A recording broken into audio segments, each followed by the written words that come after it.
नमस्कार, आप देख रहे हैं सांस्कृतिक राजधानी न्यूज और आपके साथ मैं हूं प्रियंका। आइए बढ़ते हैं खबरों की ओर। खबरों में बात करते हैं चतरा की, जहां के भाजपा प्रत्याशी कालीचरण सिंह के नामांकन कार्यक्रम में शिरकत करने चतरा पहुंचे भाजपा के प्रदेश अध्यक्ष और पूर्व मुख्यमंत्री बाबूलाल मरांडी और नेता प्रतिपक्ष अमर बावरी ने महागठबंधन और राज्य सरकार पर जमकर हमला बोला है। बाबूलाल मरांडी ने कहा है कि भाजपा लोकसभा चुनाव में हर हाल में 400 सीट लाएगा। उन्होंने झारखंड की गठबंधन सरकार पर हमला बोलते हुए कहा है कि राज्य सरकार के संरक्षण में बालू, पत्थर और कोयले की खुलेआम लूट हो रही है। सरकार की इस नियति को देखते हुए हाईकोर्ट ने कड़ा फटकार भी लगाया है। गांडे उपचुनाव को लेकर बाबूलाल मरांडी ने कहा है कि भाजपा प्रत्याशी जीतेगा और कल्पना हारेगी। वहीं नेता प्रतिपक्ष अमर बावरी ने पूर्व मुख्यमंत्री हेमंत सोरेन की पत्नी कल्पना सोरेन को आड़े हाथों लेते हुए उन्हें वंशवाद की राजनीति का सटीक उदाहरण बताया है।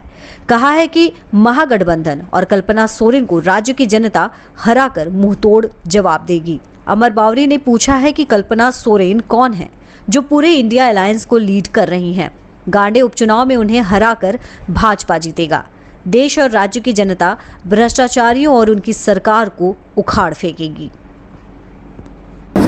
ये भारतीय जनता पार्टी को 370 सीट से अधिक आएगी और एनडीए गठबंधन मिला करके 400 पार आएगी। और जिस प्रकार से चुनाव का हम जब हवाई अड्डे में थे तो उस वक्त मैंने देखा अच्छे पोल परसेंटेज उस समय तक था देश के अंदर। एकाध कोई राज्य में थोड़ा बहुत कम था, लेकिन हमें लगता है कि समय रहते उसको भी लोग ठीक कर लेंगे। और भारतीय जनता पार्टी या देश के प्रधानमंत्री नरेंद्र मोदी जी ने जो जनता के समक्ष एक लक्ष्य रखा है 400 पार का, तो मैं कह सकता हूं कि वो इस बार निश्चित रूप से पूरा होना है। और चतरा लोकसभा सीट पे भारतीय जनता पार्टी भारी वोटों से जीत दर्ज करेगी। और चतरा वासियों के लिए तो बड़ा सौभाग्य है कि आप सब लोग जानते हैं, क्योंकि आप सब लोग यहाँ से बिलोंग करते हैं। लोकसभा के अंदर से जानकारी जो मिली, आज तक कोई प्रत्याशी नहीं हुआ था। जितने भी लोग आज़ादी के बाद सांसद बने वो सबके सब लोकसभा क्षेत्र से बाहर के लोग रहे हैं। पहली दफ़ा चतरा लोकसभा के अंदर से, यानी चतरा लोकसभा के मतदाता प्रत्याशी भी हैं। और उस कारण से चतरा लोकसभा के मतदाताओं में उत्साह है, उमंग है और इस बार भारी वोटों से लोग जिताएंगे। कल हाईकोर्ट ने राज्य सरकार को अपराध पर घेरा है और कई सख्त निर्देश दिए हैं। देखिए, अपराध तो इस प्रदेश में जब झारखंड सरकार जितने भी जो गड़बड़ी हो रहा है उसके संरक्षक अगर कोई है तो झारखंड सरकार है। अब इलीगल कोयला की ढुलाई होती है, इलीगल पत्थर की ढुलाई होती है, इलीगल बालू की होती है, ज़मीन के भी फर्जी बड़ा कागजात बना करके प्लॉटिंग करके लोग बेचते हैं और उसके संरक्षक झारखंड सरकार है, तो फिर अपराध तो बढ़ेगा ही। तो ये पूरे राज्य की यही हालत है। मैं तो बार बार इस बात को कहता हूँ। आज अगर हाईकोर्ट ने कहा तो उसी बात को कहा कि जिस बात को मैं लगातार आवाज़ उठाते रहा हूँ। चतरा के पूर्व विधायक जयप्रकाश गुप्ता भी निर्दलीय नॉमिनेशन करने के ऐलान किए। भाजपा के विधायक हम लोग कोशिश करेंगे कि वो नहीं करे, लेकिन इसके बाद भी नहीं माने तो अपना आजमाइश करें। नाराज़गी का तो कोई कारण नहीं, क्योंकि भारतीय जनता पार्टी ने उनको विधायक बनाया है। स्टार प्रचारक कब से आ रहे हैं सर? झारखंड में स्टार प्रचारक कब से आ रहे हैं आपके? स्टार प्रचारक सब लोग घूम ही रहे हैं, हम लोग भी यहाँ दोनों बैठे हुए हैं तो हम लोग भी स्टार प्रचारक ही हैं। और बाकी लोग आएंगे तो आप सबको पता चल जाएगा, आपको खबर कर दी जाएगी विधिवत। अब कौन कौन आएंगे ये केंद्र तय करती है, केंद्र से जो नेता आते हैं वो केंद्र तय करते हैं। झारखंड में कितना सीट ला रहे हैं? 14 के 14 लोकसभा सीट और एक विधानसभा का उपचुनाव हो रहा है गिरिडीह गांडे का। तो 14 लोकसभा और 1 विधानसभा की सीटें इस बार भारतीय जनता पार्टी के खाते में जाएंगी। आज चतरा लोकसभा का द्वितीय फेज के चुनाव का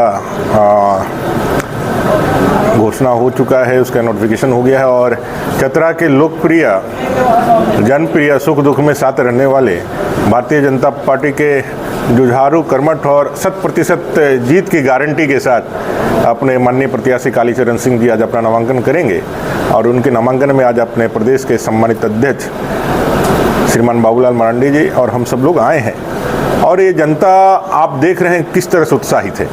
पूरा क्षेत्र पहली बार देश की आज़ादी के पहली बार किसी मिट्टी के सपूत को अपना प्रतिनिधित्व बनाने के लिए जो यहाँ की जनता का डिमांड था उसको भारतीय जनता पार्टी ने पूरा किया है और इस बार रिकॉर्ड मतों से यहाँ चतरा से कालीचरण सिंह जी अपने लोकसभा में इस चतरा लोकसभा के आवाज़ को बुलंदी के साथ वहाँ उठाएंगे और इंडिया अलायंस बड़े ही करारी हार का सामना उनको करना पड़ेगा। उनकी जमानत जब्त करके यहाँ की जनता कालीचरण सिंह जी को अपना नेतृत्व समझ। महागठबंधन के लोग तो सर आरोप लगा रहे हैं कि आप लोग सीएम को जेल भेज के गंदी राजनीति। देखिए, देश के संविधान में कोई कानून से ऊपर नहीं है, चाहे मुख्यमंत्री हो चाहे किसी भी पद पे बैठा हुआ कोई व्यक्ति हो।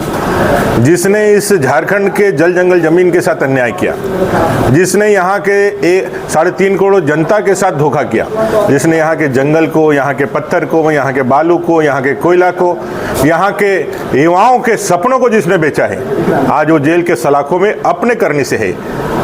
उनकी उप मुख्यमंत्री थे, उनका जेल था, उनके डीजीपी थे, उनके एसपी थे, उनके थानेदार थे, उनके सिपाही थे, बावजूद इसके उनको जेल का सामना करना पड़ा। तो ये उनकी करनी से है, ना कि भारतीय जनता पार्टी के करने से है। ये उनके इस बात को जो हम लोग बार बार कहते थे कि झारखंड के संसाधन को अगर कोई लूटेगा तो देश के अंदर नरेंद्र भाई मोदी जी प्रधानमंत्री जी हैं जो जीरो टॉलरेंस करप्शन के ऊपर नीति के साथ काम कर रहे हैं। किसी भी भ्रष्टाचारी को कितना भी ओहदे का बड़ा क्यों नहीं हो जाए, उसको बचने का यहाँ कोई रास्ता नहीं है। आज उसी कारण से मुख्यमंत्री जी, पूर्व मुख्यमंत्री या जेल के कारण है। उनके लिए खुद जिम्मेवार है, उनकी पार्टी जिम्मेवार है, उनके परिवार जिम्मेवार है। इसमें भारतीय जनता पार्टी का कहीं किसी प्रकार का कोई भूमिका नहीं है। कल्पना सोरेन को लेकर क्या? कल्पना जी आई हैं वंशवाद के उस परम जो सत्य है कि भाई परिवार में ही लोग योग्यता और क्षमता वाले होते हैं। ये हम लोगों का दबाव था प्रधानमंत्री जी का पूरे वंशवाद और परिवारवाद की राजनीति के खिलाफ जो उनका लगातार जनता का जनजागरण था, जिसके दबाव में आकर के झारखंड मुक्ति मोर्चा ने चंपाई सोरेन जी को मुख्यमंत्री बनाया। लेकिन सत्ता का केंद्र बिंदु तो अभी भी वही सोरेन परिवार ही है, चाहे जेल के अंदर हेमंत जी हो, चाहे बाहर में कल्पना सोरेन जी को आपने नेतृत्व संभालने के लिए मौका दिया हो। बसंत सोरेन एक अच्छा वक्ता भी है, उनका युवराज भी है, मंत्री भी बना हुआ है, लेकिन हाशिए पर भेज दिया गया है। और चंपाई सोरेन जी की भी जो मुख्यमंत्री की आयु है बहुत छोटी है। मुख्यमंत्री पद और 2-3 महीने उनको रहना, 1 महीने 4 यदि वो आ जाएंगे तो इनको रिप्लेस कर दिया जाए, और हारेंगे तब भी उनको रिप्लेस कर दिया जाएगा क्योंकि उन्होंने जानबूझ के हराया। इसलिए झारखंड मुक्ति मोर्चा हो, कांग्रेस हो, आरजेडी हो, वो अपने वंश को बचाने के लिए लड़ाई लड़ रहे हैं। हम लोग देश के निर्माण के लिए, देश को विकसित भारत बनाने के लिए लड़ाई लड़ रहे हैं। ये देश की जनता जान रही है और कल्पना सोरेन जी की हार, सुनिश्चित हार गांडे विधानसभा में भी होगी। 14 के 14 सीटें लोकसभा के, 1 उपचुनाव गांडे के, वो भी भारतीय जनता पार्टी जीतेगी और इस झारखंड से इस अंधी बहरी गूंगी सरकार को उखाड़ फेंकने का शुरुआत।